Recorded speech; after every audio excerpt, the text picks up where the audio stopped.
નમસ્કાર મિત્રો, હું વીએમ બાજા શિવશક્તિ નર્સરીમાં. મિત્રો, આ મેંગોસ્ટીનનું ઝાડ છે અને આ મેંગોસ્ટીનનો ઝાડ છે ને, મેંગો એટલે કીરી જેવો લાગે આવી રીતનો પ્લાન્ટ છે આ, અને આવી રીતે આમાં ફળ લાગે છે.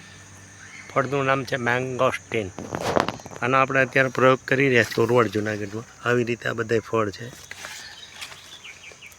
કોન્ટેક નંબર છે 98257 47666. તો આ છે મેંગોસ્ટીન અને આ એના ફળ છે, મેંગોસ્ટીન ફ્રૂટ. આ મેંગોસ્ટીનનું આખું ઝાડ છે. આખા ઝાડમાં ઢગલા બંધ ફળ લાગેલા છે અને આના ભાવે બહુ સારા મળતા હોય છે. આ તમે જોઈ શકો ઉપર સુધી ફળ મેંગોસ્ટીન.